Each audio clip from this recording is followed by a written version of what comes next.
मैं बात कर रही हूँ इंटरनेशनल योगा डे यानी कि अंतर्राष्ट्रीय योग दिवस। तो मैं इस चीज़ के लिए श्योरिटी दे सकती हूँ कि वो गलत जगहों पे बैठ के भी गलत काम नहीं कर पाएगा। कब आपके मन में आया कि योग को लेकर कुछ ऐसी एक संस्था बनाई जाए और इस पर काम किया जाए? तो योग जो होता है वो रास्ता ही ईश्वर तक जाने का है। तो वो स्टेप टू स्टेप होता है कि पहले हम उन रूल्स रेगुलेशन को फॉलो करें, फिर हम फिज़िकल बॉडी में फिटनेस लाएं, फिर हम अपने प्राणों को मतलब अपने श्वास की जो गति है उसको साधें, ठीक है।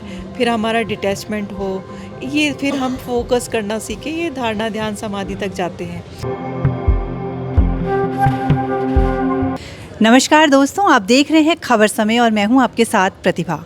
आज है 21 जून और 21 जून ये जो तारीख है ना, ये हम सभी के लिए बहुत खास है क्योंकि पूरा विश्व मनाता है एक खास दिन। मैं बात कर रही हूँ इंटरनेशनल योगा डे यानी कि अंतर्राष्ट्रीय योग दिवस। आज के दिन ये खास दिन मनाया जाता है, सेहत के प्रति जागरूक रहने के लिए लोगों के लिए एक मैसेज दिया जाता है।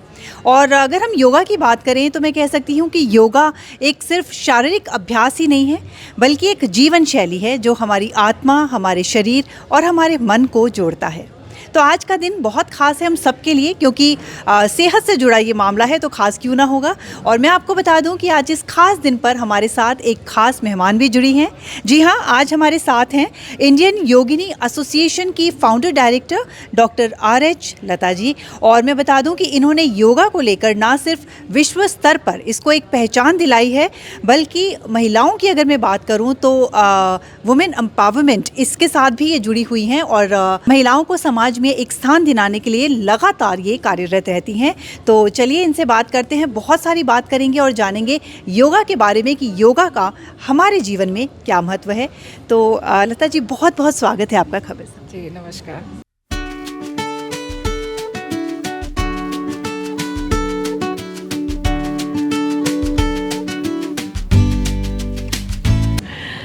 सबसे पहले तो क्योंकि आप योगा से जुड़ी हुई हैं काफ़ी सालों से और आज है इंटरनेशनल योगा डे, तो सबसे पहले तो मैं आपको इसकी बधाई देना चाहूँगी। Thank you. मैं यहाँ पर आके सबसे मिलके और यहाँ इन लोगों का सबका जो रुझान है योग की तरफ देख के वाकई मैं बहुत प्रभावित हूँ और आपको भी शुभकामनाएं कि आप इसके ऊपर एक चर्चा कर रही हैं। जी। Thank you. लता जी, मैं जानना चाहूँगी कि ये क्योंकि खास दिन हम सबके लिए खास है और क्योंकि आप इससे जुड़ी हुई हैं, तो व्यक्तिगत रूप से अगर हम बात करें तो आज का दिन आपके लिए क्या मायने रखता है? देखिए, आज के लिए जितने भी योगी हैं या योग से अपने जीवन में जिन्होंने धारण किया है उनके लिए बहुत महत्वपूर्ण दिन है। जैसे हम त्योहार मनाते हैं तो आप ये मान के चलिए कि आज के समय सभी योगियों के लिए ये एक त्योहार है। और ये अवसर दिया है हमारे माननीय प्रधानमंत्री जी ने। पूरे विश्व में जितने लोग भी योग को अपने जीवन में अपनाए हुए हैं, ये उनके लिए उत्सव जैसा है। और अब ये उत्सव हमारे घर घर में हो गया है और हम इसके लिए ही प्रयासरत हैं कि हम अपने जीवन के साथ साथ उनके जीवन को भी संवार सकें। बिल्कुल। तो इस लिहाज से बहुत ख़ास दिन है और हर साल देखा जाता है कि आज के इस दिन के लिए एक थीम रखी जाती है। और इस साल अगर हम 2025 की थीम की बात करें तो yoga for one earth and one health, तो इसके लिए आपके लिए क्या मायने रखता है ये जो एक थीम है, क्योंकि इसका जो मायने है एक ब्रॉड सेंस की एक थीम है, तो इसके बारे में ज़रूर से आपसे थोड़ा जानना चाहूँगी। देखिए, वसुधैव कुटुंबकम की बात भारत कहता है, ये हमारे यहाँ से ही प्रसारित हुआ। और जब हम विश्व की बात करते हैं तो स्वास्थ्य पहले आ जाता है और स्वास्थ्य को योगदान देने के लिए योग को हमने प्रसारित किया है भारत की तरफ से। तो अगर हम देखें कि सामान्य तौर पे अगर हम स्वस्थ रह सकते हैं तो योग ही ऐसी विधा है जिसको लोग अपना सकते हैं आसानी से। और ये प्रेरणा और ये संदेश भारत पूरे विश्व को दे रहा है। तो ये थीम इसीलिए और रखी गई है क्योंकि इसका एक प्रभाव और इसका एक परिणाम कोविड के टाइम में पूरे विश्व ने देख लिया। तो अब जब सभी ने मान्य कर लिया है तो उसको क्यों ना अपनाया जाए। बिल्कुल, ये हम सबके लिए बहुत गर्व की बात है कि योग जो है वो हमारी भारतीय संस्कृति का हिस्सा रहा है और ना सिर्फ भारतीय, अब हम देख रहे हैं कि जो बाहर के देश हैं वो भी इसे अपना रहे हैं, तो बहुत बड़ी बात है। आपने इंडियन योगिनी एसोसिएशन में, यहाँ पर बताना चाहूँगी कि इंडियन योगिनी एसोसिएशन की आप फाउंडर हैं, डायरेक्टर फाउंडर हैं, तो इसके पीछे क्या कहानी है? कब आपके मन में आया कि योग को लेकर कुछ ऐसी एक संस्था बनाई जाए और इस पर काम किया जाए? देखिए, मैं भी खुद योगिनी हूँ, काफ़ी समय से दूसरे दूसरे काम भी मेरे ज़िम्मेदार रहते हैं। लेकिन योग को मैंने अपने जीवन में अपनाया, तो जिसके कारण मैंने अपनी लाइफ़ को बहुत अच्छा कर पाया। मुझे लगता है कि आज मैं जहाँ हूँ उसकी देन ही योग है। और जब मैंने अपने जीवन में इस परिवर्तन को देखा, तो मुझे ऐसा लगा कि महिलाओं के लिए ख़ास तौर पे, क्योंकि वो इतनी ज़िम्मेदारियों में रहती हैं और अपनी बात ना तो किसी को कह पाती हैं और ना अपना ध्यान रख पाती हैं। अगर इस चीज़ का ज्ञान हो जाए कि योग को हम अपने जीवन में अपनाकर कैसे हम अपनी ज़िम्मेदारियों को भी पूरा कर सकते हैं और अपने को भी स्वस्थ रख सकते हैं। तो ये ध्यान में करते हुए मैंने उन सभी बहनों पर ध्यान देना शुरू किया जो योग को काफ़ी समय से अभ्यास में है। और पिछले 5 साल पहले मेरे मन में ख़्याल आया कि जो लोग कम से कम 10-15 साल इस क्षेत्र में काम करते हुए हो गए हैं, वो समाज को एक बहुत बड़ा योगदान दे रही हैं। तो मैंने सोचा कि क्यों ना हम उनको चिन्हित करें और सम्मानित करें, जिससे वो और समाज में अपना अच्छे से योगदान दे पाएँ। तो ये ध्यान में रखते हुए हमने 2021 से योगिनी अवार्ड शुरू किया था। और इस साल हमने 5वां अवार्ड किया, जो बनारस में कुंभ के कारण, क्योंकि ये अंतर्राष्ट्रीय सम्मान का कार्यक्रम रहता है, काफ़ी विदेशों से भी हमारी बहनें आती हैं, तो हमने वहाँ रखा था। लेकिन हर साल हम करीब 40-50 महिलाएं उनमें सम्मानित होती हैं, तो ये दायरा बढ़ता चला जा रहा है, हमारा परिवार बढ़ता चला जा रहा है। तो मुझे लगा कि क्यों ना हम एक योगिनी एसोसिएशन ही बना लें, और जिसमें ज़्यादा से ज़्यादा महिलाओं को जो इस क्षेत्र में काम कर रही हैं और अपना समाज में योगदान देना चाहती हैं, तो यूनाइट होकर और कुछ अच्छा करेंगे। क्योंकि मैं महिला सशक्तिकरण के लिए पहले से ही बहुत काम कर रही हूँ, तो ये ख्याल आके मैंने इसको तैयार किया। और आपको बताती हूँ, मुझे खुशी हो रही है कि अभी सिर्फ 2 ही महीने हुए इसको लॉन्च करने के बाद, और उसी समय अभी योग दिवस आ गया है। तो इस बार हमने 101 जगहों पर कार्यक्रम रखे हैं। भारत के अलग-अलग जगहों पर, जहाँ कन्याकुमारी तक, और इधर अपना गुजरात से लेकर हम यहाँ पर अभी सिलीगुड़ी में बैठे हैं। बिल्कुल, बिल्कुल। बहुत बड़ी बात है देखिए, क्योंकि आप योग के साथ जुड़ी हुई हैं और एक तरफ आप महिलाओं के लिए लगातार काम करती हैं, और योग को और महिलाओं को एक साथ जोड़ के, क्योंकि मेरा अगला सवाल आपसे यही होने वाला था, क्योंकि किस तरीके से आप महिलाओं को और वुमेन एम्पावरमेंट इसको जोड़ने की अगर बात होती है तो किस तरीके से होता है, यही मैं आपसे पूछने वाली थी कि महिलाओं को क्या योग से एक आत्मबल मिलता है। और अभी आपने बताया कि एक बहुत ही ये जो ऑर्गेनाइजेशन की शुरुआत की है, इसका एम ही था कि योग को और महिलाओं को एक साथ जोड़ा जाए, और जिस तरीके से आप इस चीज़ को सामने लाई हैं, काबिले तारीफ़ है। तो इसके लिए तो आपको बहुत बहुत बधाई मैम। अब मैं एक अलग तरह से एक सवाल पे आऊँगी कि योगा को लेकर जैसे अभी हमारे सोसाइटी में एक जागरूकता आई है, पहले इतना नहीं था योगा को लेकर, लेकिन अब हर कोई योगा से जुड़ रहा है। लेकिन फ़िलहाल मैं अभी सबसे पहले पूछना चाहूँगी टीनेजर्स को, जो युवा पीढ़ी हैं, क्योंकि अभी देख रहे हैं बहुत कम एज में ही उनको एंग्जाइटी है, स्ट्रेस है, अभी से उनको बहुत कम एज में ये सब प्रॉब्लम्स आने लगी हैं। तो उनके लिए योगा किस तरीके से हेल्प कर सकता है, और उनके लिए योगा से जुड़ना कितना ज़रूरी है? उनके लिए बहुत आवश्यक है। ये सब जो मैंने बताया करने के पीछे कारण यही है। समस्या ये है कि कुछ आज की नहीं है, ये हमेशा है और हमेशा ही रहेगी, कि बच्चा कभी भी अपने पेरेंट्स की नहीं सुनता है, लेकिन अगर बाहर कहीं जाएगा तो उनकी सुन लेगा, खास करके अपने दोस्तों से। हाँ, दोस्तों की भी सुन लेगा, हमारे और टीचर्स हैं उनकी सुन लेगा, या कोई आइडियल पर्सन है उसकी सुन लेगा। तो ज़्यादा से ज़्यादा जब ये योग के क्षेत्र में काम करने वाले जो मेंटर्स होते हैं, वो अपने बच्चों को वहाँ तक पहुँचा पाएँ और उनको एक गाइड के तौर पे उनसे सलाह ले पाएँ, तो मेन होता है कि प्रैक्टिस कराना। अगर प्रैक्टिस नहीं हो पाती है तो उसका असर नहीं हो सकता है, तो वहाँ तक वो जाएं और प्रैक्टिस करें।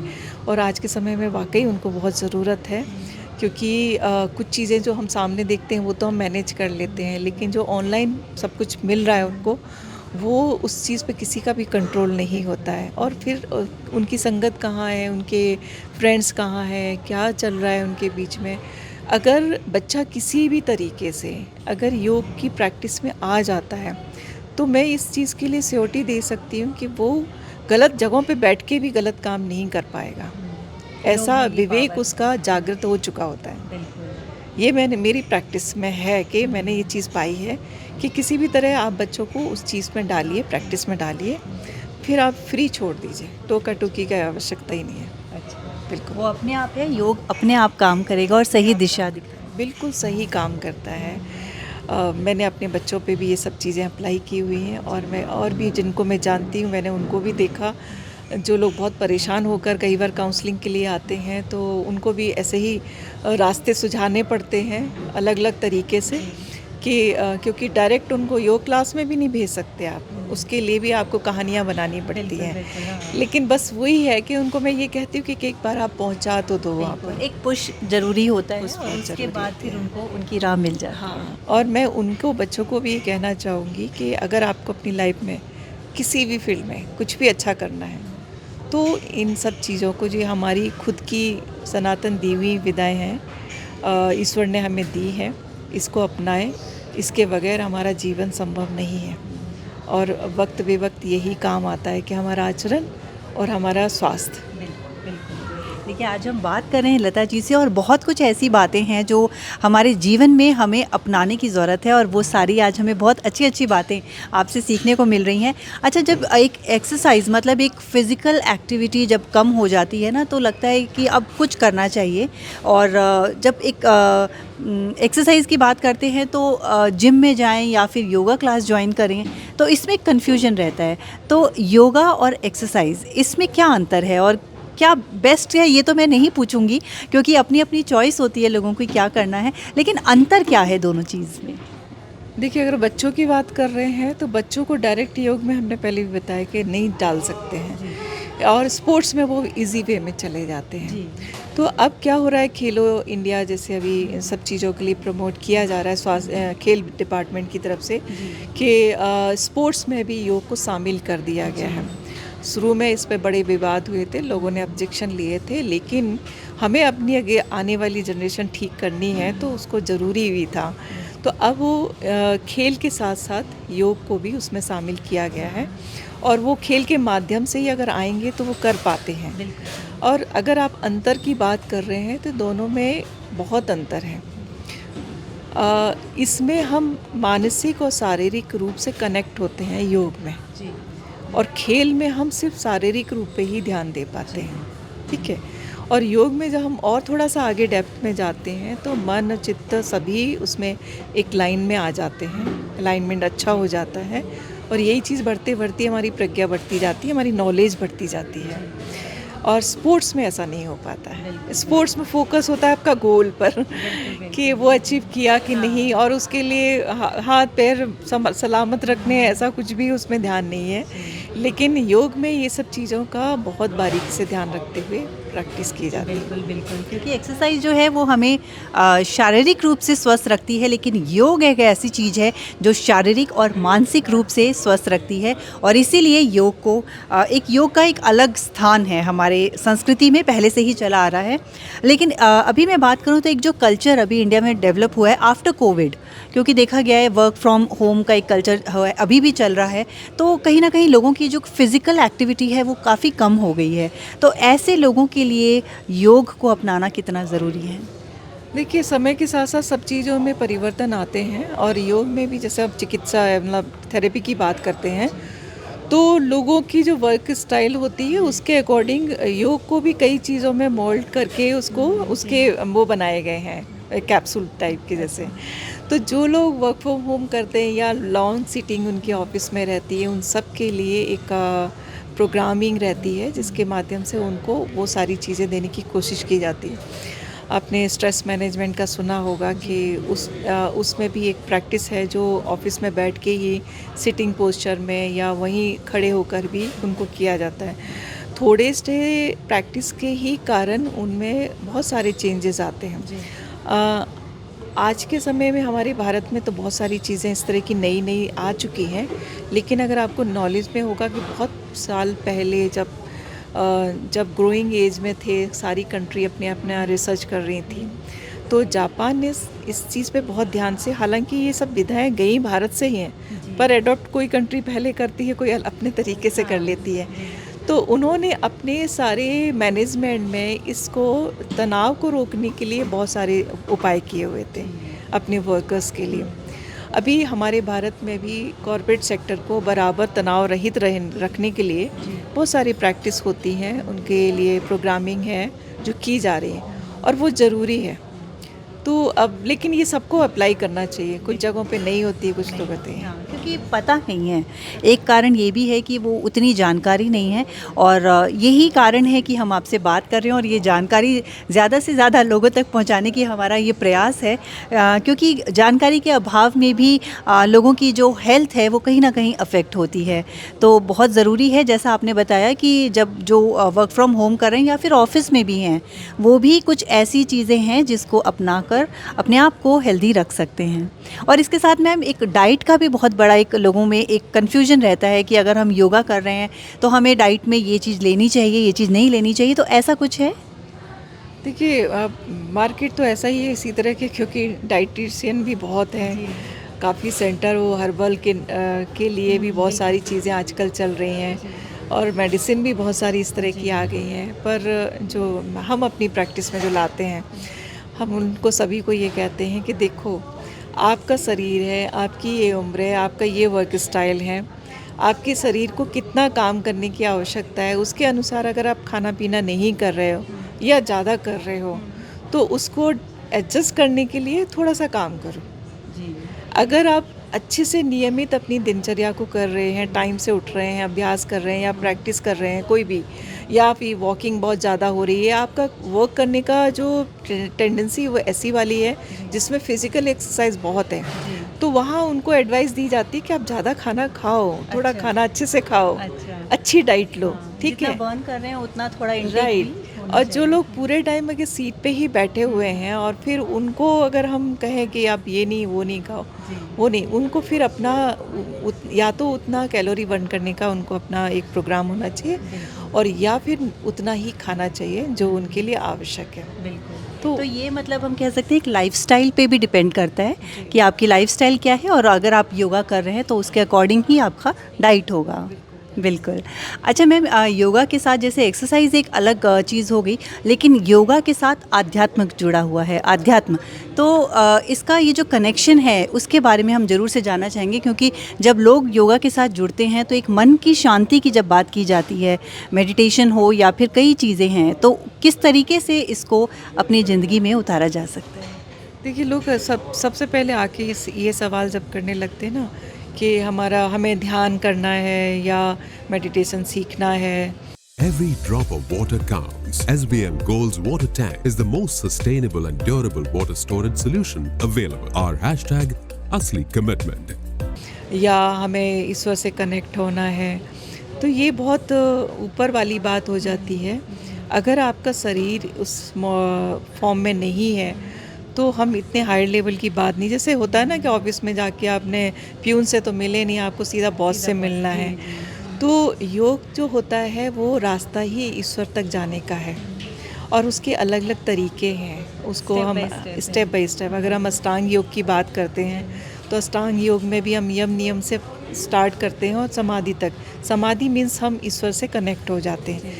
तो वो स्टेप टू स्टेप होता है कि पहले हम उन रूल्स रेगुलेशन को फॉलो करें, फिर हम फिज़िकल बॉडी में फिटनेस लाएं, फिर हम अपने प्राणों को मतलब अपने श्वास की जो गति है उसको साधें, ठीक है, फिर हमारा डिटैचमेंट हो, ये फिर हम फोकस करना सीखें, ये धारणा ध्यान समाधि तक जाते हैं।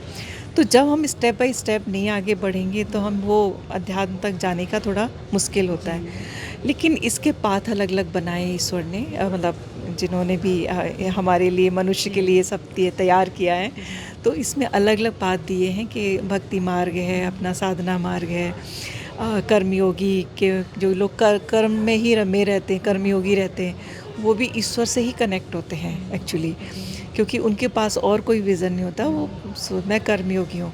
तो इसी तरह फिर जो फिज़िकल आ जाते हैं राजयोग का और उसका अभ्यास करते हैं, तो पाथ अलग अलग हैं, लेकिन अल्टीमेट गोल जो होता है वो वही होता है। तो जिसको भी अगर ऐसी लगन है तो मैं उन सभी को कहूँगी कि पहले यम नियम से शुरुआत करें, फिर आसन पे प्रैक्टिस और सब पे जाएं, फिर अपनी श्वास पे गतियों पे जाएं, फिर फिर स्टेप टू स्टेप बढ़ें, ज़रूर पहुँचेंगे वहाँ तक। मतलब ये एक पूरा प्रोसेस है, ऐसा नहीं है कि सोचा और आपने कर लिया। जैसा आपने कहा कि बॉस तक पहुंचना है तो आपको स्टेप बाय स्टेप आगे बढ़ना पड़ेगा, और ये भी एक, क्योंकि बहुत मैं कह सकती हूँ गहरा विषय है योग, और इसके साथ जब जुड़ जाते हैं, क्योंकि जब हम यहाँ पहुँचे हैं और हम बात कर रहे हैं और यहाँ एक सेशन हुआ जिसको हमने जब अटेंड किया तो हमें पता चला कि योग की जो गहराई है ना वो बहुत ज़्यादा एक अलग लेवल की है, और उसको समय लगता है उस तक पहुँचने के लिए, और ज़रूरी है कि हम इसके साथ जुड़ें तभी हम उसको हासिल कर सकते हैं। लेकिन आज के समय में एक अलग सा क्वेश्चन था कि लोग जब योगा करने की सोचते हैं तो यूट्यूब चैनल पर बहुत सारे वीडियोस उनको दिख जाते हैं, तो विदाउट एक प्रॉपर ट्रेनर के इस तरीके से कोई भी अगर हम एक वीडियो देख के शुरू कर दें तो ये क्या सही होता है? देखिए, जैसे यूट्यूब पे भी चीज़ें हैं, बहुत काफ़ी सारी चीज़ें अच्छी भी हैं, किस संस्थान से है, किसने डाली हैं, उसके ऊपर भी डिपेंड होता है। कुछ अच्छी भी हैं, कुछ फॉल्स भी रहता है। लेकिन बिना इंस्ट्रक्टर के या बिना किसी गाइड के, या फिर आप खुद नॉलेज रखते हो तो यूज़ नहीं करनी चाहिए, बिल्कुल नहीं करना चाहिए, क्योंकि जितना ये अच्छा स्वास्थ्य के लिए है, अच्छा करने के लिए है, अगर आप गलत तरीके से करोगे, जैसे हम लोग मैं बच्चों को भी बता रही थी कि कोई भी हम एक्सरसाइज करते हैं, वो पत्रकार महोदय आपके बैठे हुए थे ना, उन्होंने पूछा था कि पहले बॉडी को हम ट्यून अप करने के लिए थोड़ा सा एक्सरसाइज, हल्की एक्सरसाइज करते हैं, और जिनको कभी किसी ने प्रैक्टिस की नहीं है तो हम 5-6 दिन उनको कहते हैं कि सिर्फ वही करो, आप सिर्फ लूजनिंग ही करो, उससे ज़्यादा कुछ नहीं करो। तो उससे क्या है, उनकी मसल्स थोड़ी टोन होना शुरू हो जाती है। फिर उनके बाद हम लोग डायनेमिक एक्सरसाइज पे जाते हैं, फिर थोड़ी हार्ड एक्सरसाइज पे जाते हैं, देन उसके बाद योगा प्रैक्टिस कराते हैं। योग भी डायरेक्ट नहीं कराते हैं। तो पहले बॉडी की फिटनेस ऐसी हो जाए कि हम उसके करने लायक हैं, क्योंकि जब हम आसन कर रहे होते हैं तो वो आसन का जो पोस्चर होता है, कई बार वो पोस्चर के कारण ही प्रॉब्लम्स हो जाती हैं। अगर आपकी बॉडी उसके लायक नहीं है तो बिना ऐसे इंस्ट्रक्टर किसी के सलाह के नहीं करना चाहिए, मेरा ये सलाह है। और बाकी जैसे हम लोग एसबीआसा का भी कई सारे यूट्यूब चैनल पे आपको मिल जाएंगे, तो वो ट्रेंड लोग हैं, और उनके द्वारा जब हम लोग, मैं खुद भी कहती हूँ कि आपको स्ट्रेस मैनेजमेंट का कुछ करना है या आपको साइक्लिक मेडिटेशन करना है, तो आप ये यूट्यूब पे जाके देख लेना, उसको लगा के आप प्रैक्टिस कर लेना, क्योंकि मुझे मालूम है वो सही है, तो मैं ऐसे सलाह भी दे देती हूँ। लेकिन होता क्या है कि आजकल रील का जो भूत चढ़ा चल रहा है ना, तो मैं ये भी देखती हूँ, जैसे ज्योतिषाचार्य हैं, वो कोई एक प्रेडिक्शन अपना कर देते हैं कि फलानी डेट में ये होगी, तो ऐसे मैं देखती हूँ कम से कम 100 लोग उसी बात को बोलने के लिए, वो ज्योतिषाचार्य नहीं है, वो बोलने के लिए अपना अलग अलग तरीके से वो प्रेजेंट करना शुरू कर देते हैं। तो ये ऐसे लोगों से बचना चाहिए। बिल्कुल, क्योंकि ये समझना बहुत मुश्किल है ना कि कहाँ से सही जानकारी मिल रही है, क्योंकि जैसा आपने बताया कि गलत जानकारी भी मिलती है, और ऐसे में ज़रूरत पड़ती है एक प्रोफेशनल ट्रेनर की। क्योंकि मैं आम जो गलतियाँ करते हैं लोग, उसी के बारे में आपसे बात करने वाली थी, लेकिन आपने बताया कि एक पॉस्चर को लेकर होता है, और ऐसी तरीके की बहुत सारी चीज़ें होती हैं जो शुरुआती जो फेज़ होता है उसमें ध्यान रखना चाहिए, और इसीलिए एक प्रॉपर ट्रेनर के गाइडेंस में अगर आप करते हैं तो आपकी शुरुआत जो है वो बहुत अच्छी होती है। तो मैम, आगे जो आपका ये जो है इंडियन योगिनी एसोसिएशन, इसकी और भविष्य में और किस तरीके की क्या योजनाएं हैं? देखिए, संगठन तो बहुत सारे हैं, सिर्फ योगिनी की बात नहीं कर रही हूँ, बहुत सारे संगठन हैं जो योग पे काम कर रहे हैं, पुरस्कार भी देते हैं और बहुत सारे कोर्स कराते हैं। पर मेरी आपत्ति हमेशा इस बात पे रही कि हम सिर्फ कोर्स ही क्यों करा रहे हैं, उनके लिए हम ऐसा एक फील्ड भी ऐसा तैयार करें जहाँ उनकी उपयोगिता हो, ठीक से उस चीज़ को यूज़ कर पाएँ। तो अब खैर हो रही है, लोगों को अच्छे लोग चाहिए, इंस्ट्रक्टर चाहिए, और अब योगा डे पे तो ढूंढने से भी नहीं मिल पाती, क्योंकि रिक्वायरमेंट बहुत होती है और मिलते इतने नहीं हैं। अभी भी मतलब ये मान के चली कि ज़्यादा संख्या में लोग चाहिए। तो हमने इंडियन योगिनी एसोसिएशन को थोड़ा जोड़ा है रोजगार से। अच्छा, मेरा फोकस उनको है फाइनेंशियली साउंड करने के पर्पस से सारी एक्टिविटीज़ करना। तो उसके लिए बहुत सारी चीज़ें ऑलरेडी हमने करके रखी हुई हैं उनको, उन सब चीज़ों के लिए, जो कि मैं एसएसजी ग्रुप से भी हूँ, मैं उसकी भी नेशनल प्रेसिडेंट हूँ। तो उनको काफ़ी सारी चीज़ें, उनको ट्रेनिंग देना और उसके साथ साथ उनको मार्केट प्रोवाइड कराना, तो वो भी हम लोग साथ के साथ में कर रहे हैं।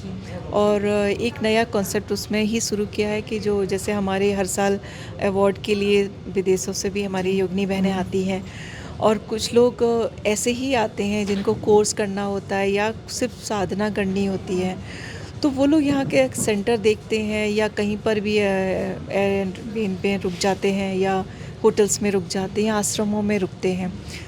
तो उनको भी सेफ्टी सिक्योरिटी की थोड़ा सा कहीं ना कहीं इशू होता है, कई लोग सोलो भी आ जाते हैं ना।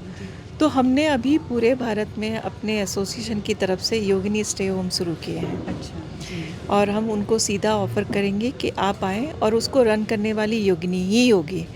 मतलब ऐसा नहीं होगा कि कोई हस्बैंड रन कर रहा है और नाम फीमेल का है। जो फीमेल है, जो खुद उसको चलाती है या चलाएगी, उसी को ही हम ये काम करने के लिए ऑथराइज़ करेंगे। तो ये अभी हमारा पहला जो है यहीं पर शुरू हो रहा है। बिल्कुल, और मैं कह सकती हूँ कि ये जो पहला स्टेप है, जो वुमेन एम्पावरमेंट, अगेन इसी से जोड़ा जाएगा, क्योंकि योग और महिलाओं को कैसे आत्मनिर्भर बनाना है, उसकी मैं कह सकती हूँ कि ये एक शुरुआत है। ये बहुत अच्छी शुरुआत हो रही है, और मुझे भी नहीं मालूम था कि इसके रिज़ल्ट इतने अच्छे आएंगे। लोगों ने बहुत बढ़ के आगे खुद आई हैं बहनें, और उन्होंने अपने घरों को रिनोवेट कराना भी शुरू कर दिया है हर जगह, मतलब हर स्टेट में। अभी कोई भी स्टेट में कोई जाना चाहे तो मुझसे बात कर सकता है। अच्छा, तो ये बहुत ही अच्छी शुरुआत जी। है। तो मैम, जैसे आज का दिन हमने कहा कि बहुत ख़ास है, योग से जुड़ा हुआ दिन है, हमारे स्वास्थ्य से जुड़ा हुआ दिन है, तो ख़ास है। तो हमारे जो दर्शक आपको इस वक्त देख रहे हैं, उन्हें क्या आप संदेश देना चाहेंगे? क्या ही बोलूँ, मैं यही कहूँगी कि अपने स्वास्थ्य का ध्यान रखें, और ये योग जो है वो हमारे ईश्वर ने हमें दी हुई, हमारे पास बहुत अच्छी एक मार्ग है, इसको अपनाएं। इसमें कुछ लगता भी नहीं है, कोई फीस नहीं लगती है, और इसके लिए कोई आपको फोर्स भी नहीं करेगा। ये आपके दिल की और आत्मा की बात है।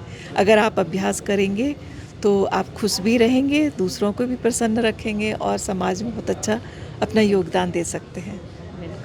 तो लता जी, आज हमारे साथ जुड़ने के लिए, अपना कीमती समय देने के लिए और इतनी ज्ञानवर्धक बातें हमें बताने के लिए आपका बहुत बहुत धन्यवाद। आपने इतनी अच्छी बातें पूछी और मुझे बताने का मौका दिया, आपका भी बहुत बहुत धन्यवाद। Thank you so much. Thank you. तो आज का हम आशा करते हैं कि आज का जो हमारा ये जो बातचीत है लता जी के साथ, ये जो हमारे दर्शक हमारे साथ जुड़े हुए थे, हमारे इस पूरे एपिसोड में जो भी बात हुई वो आपके लिए कहीं ना कहीं फ़ायदेमंद हो। और जैसे कि स्वास्थ्य के साथ जुड़ा हुआ ये दिन है, तो आप स्वास्थ्य का ध्यान रखें, अपने स्वास्थ्य का, अपने आप को स्वस्थ रखना जो सबसे पहली जो प्रायोरिटी होती है, वो खुद को स्वस्थ रखना है, और उसके बाद ही हम जीवन में आगे किसी भी काम को सफलतापूर्वक हासिल कर सकते हैं। तो आप स्वस्थ रहें, मस्त रहें। फिलहाल मुझे आज्ञा दीजिए, बने रहिए हमारे साथ और देखते रहिए खबर समय। धन्यवाद। Hi, this is Chef Ranveer Brar, and I'm here to tell you that also gives me the license to guarantee you brilliance on behalf of IIHM. Join International Institute of Hotel Management.